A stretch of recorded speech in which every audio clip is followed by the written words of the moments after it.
أسبوع مليء بالأحداث. شوفي لينا داك ادم واش غيكتب في الحبس وكنطلبوا المصلح.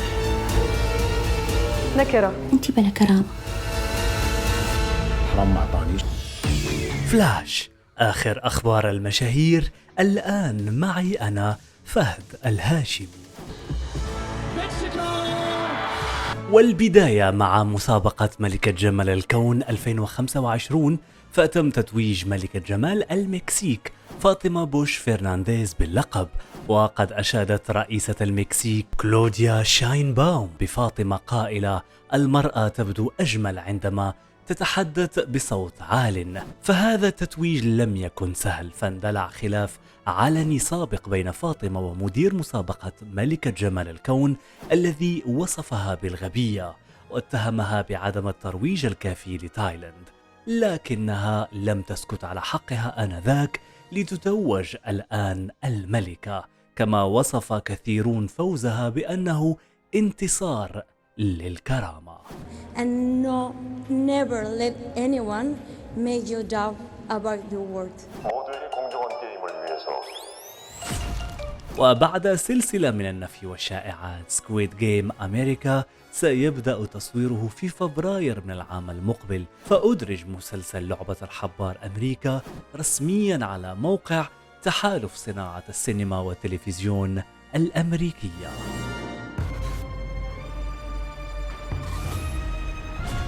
شو بدي بالفن يعني؟ انه هذا السؤال ما له لزوم. أنا الله وهبك صوت حلو. بسخروا بالاناشيد الاسلاميه. صحاك الشوق من نومك. أما في لبنان، فحددت المحكمة العسكرية يوم الثلاثاء 25 نوفمبر موعدا لبدء محاكمة فضل شاكر في 4 قضايا تتعلق بالانتماء إلى تنظيم مسلح وتمويله، حيازة أسلحة غير مرخصة، النيل من سلطة الدولة وهيبتها.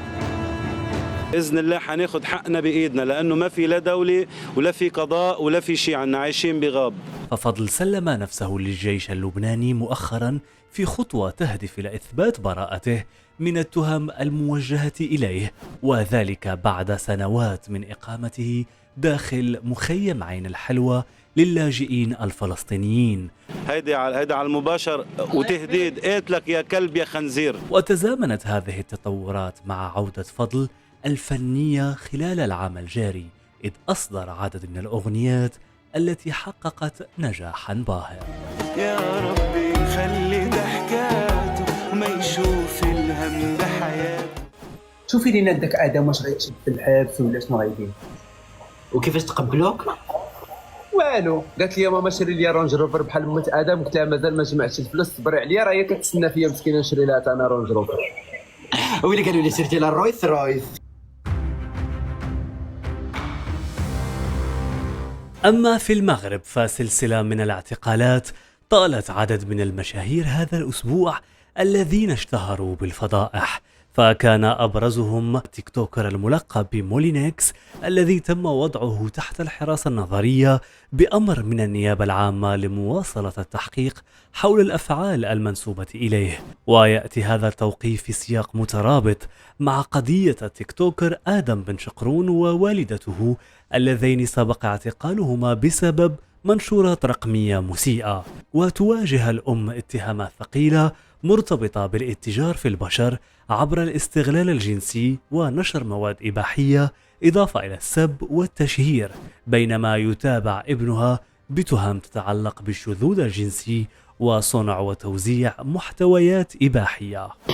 قولي بيدارك له دارك له دارك. ولدي يدك منك واخا تكون مش دامه، انا خصني نصلحو ماشي نصيبو الدياب النيت بحالك النيت اللي كتهضروا عليه هكا. جود باي حبيبه جود باي. غنطرق لك وما غنضفركش، حق والديك يا الكلبه يا بنت الطريطوارات، اما مربياش يا بنت القصاير. أما نعيم البدوية فمنحتها النيابة العامة الصراحة المؤقت مقابل كفالة مالية، وكذلك ابنتها، بينما زوجها بقي رهن الاعتقال.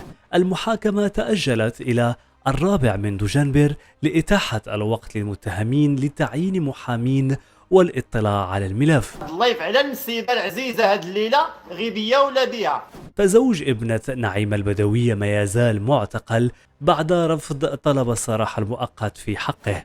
أما التهم الموجهة لنعيمة البدوية فهي السب والتشهير، أما ابنتها فتواجه تهم أكثر خطورة، منها بث وتوزيع محتويات مخلة بالحياء العام، الإخلال العلني بالحياء، السب والتشهير، تركيب فيديوهات وصور للغير، ونسب أمور شائنة لهم. أما زوج ابنتها المعتقل فيتابع بنفس تهم الابنة مع إضافة بث صور مركبة بقصد التشهير. احنا درنا زلقات وكنطلبوا المسامح 1000 مرة.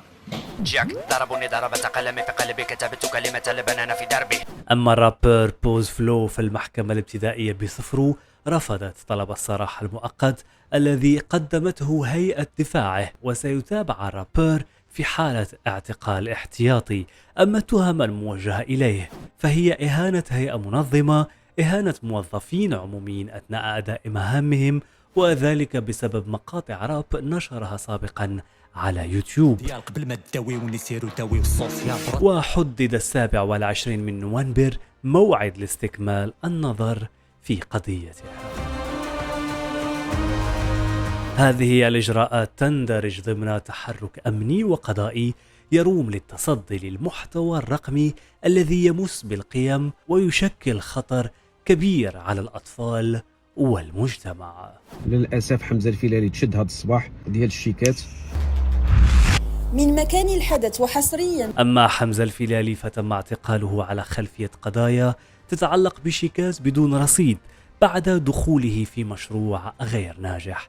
مصادر مقربة من الملف كشفت أن الفيلالي حاول لعدة أشهر تدارك أزمته المالية باللجوء لبيع تجهيزاته الشخصية لسداد الديون، إلا أن حجم الالتزامات كان أكبر من قدرته على التغطية. دونك هذا البروجي رول لي الحياة ديالي. علاش؟ حيت فيه الحرام. الحرام ما عطانيش، كاين اللي تيعطيه الحرام الله يسهل عليه الله يعاونو، انا ما عطانيش الحرام. ما تقربوش الحرام اخوتي، اسمعوا لي بغيتو تنشطوا بغيتو داكشي حياتك، ولكن ما تدخلش. دخل عليك حرام، دخل عليك حرام ما تدخلوش، لان غير يجيب لك حياتك. وحق الله ما شفت نهار الزوين، من نهار بديت داكشي ما شفت نهار الزوين. لان كاينين شي ناس ما كيستحقوش اصلا نذكروهم. تحرقي السؤال طبعا نكره. أنا نكرة أنت بلا كرام.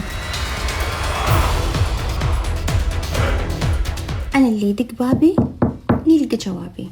بما أنه أنا انجابت سيرتي بطريقة مسيئة فأنا لي حق الرد. تفهمي شعور بسمة بوسيل تجاهك أنه ما ليكي أنا هيدا الموضوع ما بيعنيني.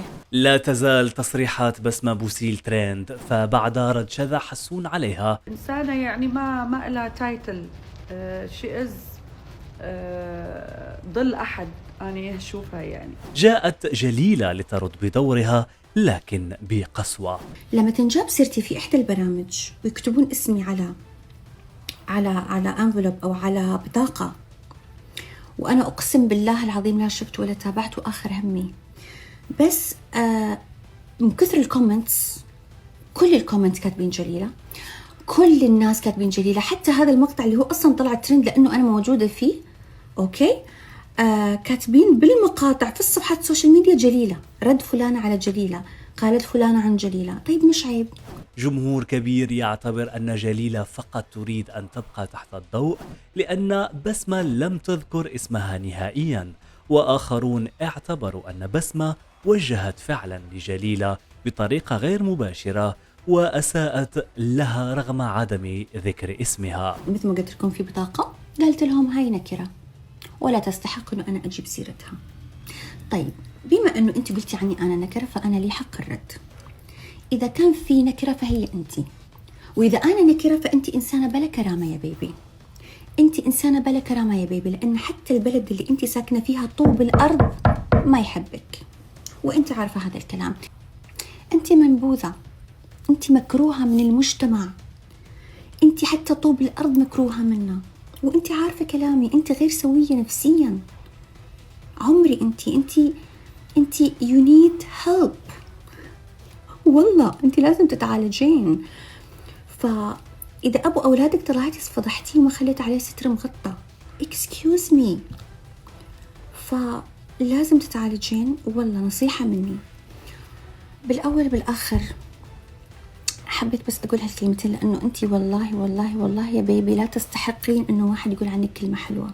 لأني أنا لما طلعت قلت عنك كلام لطيف، كنت أنا يعني عملت بأصلي، لأن أنا إنسان عندي أصل.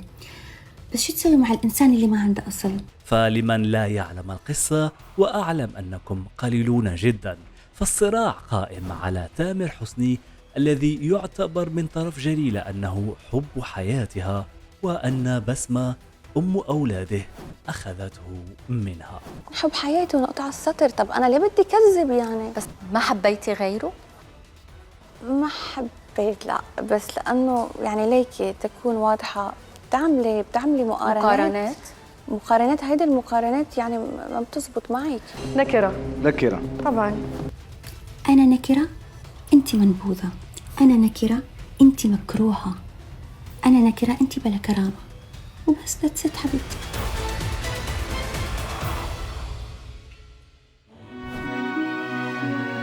تحية حب مني أنا فهد الهاشمي. للمزيد من الأخبار لا تنسوا متابعة القناة، وشكرا على اللايكات وكل تعليقاتكم المليئة بالمحبة. إلى اللقاء.